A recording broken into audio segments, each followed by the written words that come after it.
আমি আমাদের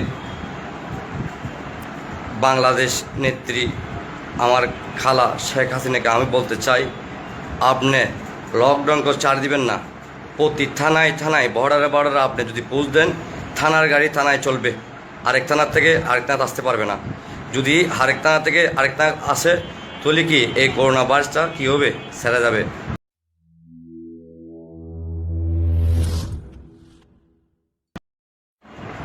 আসসালামু আলাইকুম, আমার নাম নুরনবী টিপু। আমি হাটাদারি জাতীয় শ্রমিক লীগের সাবেক সভাপতি, মেকল ইউনিয়ন আওয়ামী লীগের মেম্বার। আমি কয়েকটা কথা বলতে চাই, কিন্তু যে করোনা ভাইরাস সমস্ত পৃথিবীর মধ্যে 212 লাস্টতে আজকে করোনা ভাইরাস ছেড়ে গেছে, কিন্তু বাংলাদেশে তো আসছে।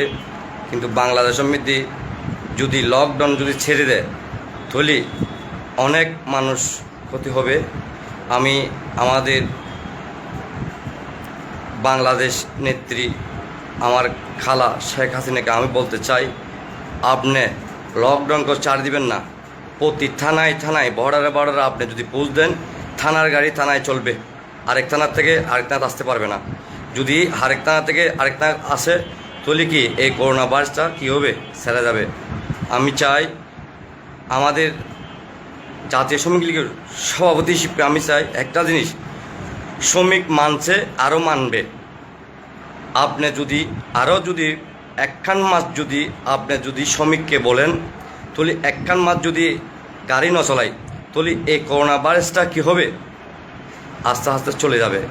কিন্তু আপনি যদি লকডাউনটা যদি চালিয়ে দেন, হাটে থানার গাড়ি রাজন থানা যাবে, রাজন থানার গাড়ি পরিচয় থানা যাবে, পরিচয় থানার গাড়ি রাঙ্গুনিয়ে যাবে, তাহলে এরকম কী হবে, কুমিল্লার গাড়ি নোয়াখালী আসবে, নোয়াখালীর গাড়ি চিটাঙে আসবে, চিটাঙের গাড়ি ঢাকা যাবে, ঢাকার গাড়ি খুলনা যাবে, এরকম বাংলাদেশের মধ্যে জিনিসটা সারে যাবে। এজন্য আমি বলতে চাই আমাদের বাংলাদেশ সরকার, আমাদের নেত্রীকে আমি বলতে চাই, আপনি এই ভুলটা করবেন না। আপনি এই ভুলটা করবেন না। আপনি যদি লকডাউনটা যদি ছেড়ে দেন, আপনি কি করবেন, প্রতি থানার গাড়ি থানায় চলবে, এই থানার গাড়ি আরেক থানায় যেতে পারবে না। এই সিস্টেম আপনি জিনিসটা করে দিবেন। কেন করে দিবেন? আর দোয়ানদান মার্কেট টার্গেটটা সীমিত যদি আপনি ছাড়েন, সীমিত আকারে আপনি মার্কেটটা ছাড়বেন। কিন্তু এই জিনিসটা ছেড়ে দিলেই আমাদের অনেক ক্ষতি হবে, বাংলাদেশের অনেক ক্ষতি হবে, এখানে বাংলাদেশের অনেক মানুষের ক্ষতি হবে। কিন্তু ইনশাআল্লাহ আমাদের বাংলাদেশে আজও কম, আমাদের বাংলাদেশে আজও কম। কেন? করোনা ভাইরাস আরেক লাস্ট যখন পাইছে, আমাদের নেত্রী আগে থেকেই সচেতন হয়েছে, এই জন্য আমাদের বাংলাদেশে আজও কম করোনা। যদি লকডাউন যদি ছেড়ে দেয়, 8 তারিখ গাড়ি যদি নোয়াখালী যায়, নোয়াখালী গাড়ি যদি টাকা দেয়, তাহলে কী হবে, এটা ছেড়ে যাবে। এই জন্য আমি বলতে চাই, শ্রমিক মানছে আরও মানবে। আপনি যদি একখান মাস যদি আপনি যদি শ্রমিককে যদি বলে দেন একবার স্পিকারে, শ্রমিক মানবে।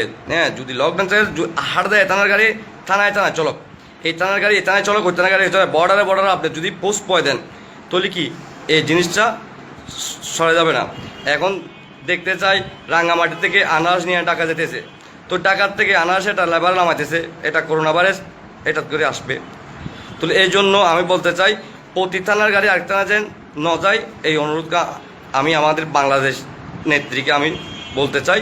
প্রতি থানার এক থানার গাড়ি ওই থানা যায় আর ন যায়। আমি চাই প্রতি থানার থেকে থানাবোধ চলক, যা কিছু গুড়াগাড়ি গাড়ি চলে থানাবোধ চলক, যেন আরেক থানা যেতে পারানো হয়। এটা আমি আমাদের নেতৃত্ব বলতে চাই। যে করোনা ভাইরাস আমাদের বাংলাদেশে আজও কম, কিন্তু যদি লকডাউনটা যদি আপনি ছেড়ে দেন তাহলে অনেক বেড়ে যাবে। আসসালামু আলাইকুম, আমার নাম নুরনবী টিপু। আমি জাতীয় শ্রমিক লীগের সাবেক সভাপতি, মেকল ইউনিয়ন আওয়ামী লীগের মেম্বার।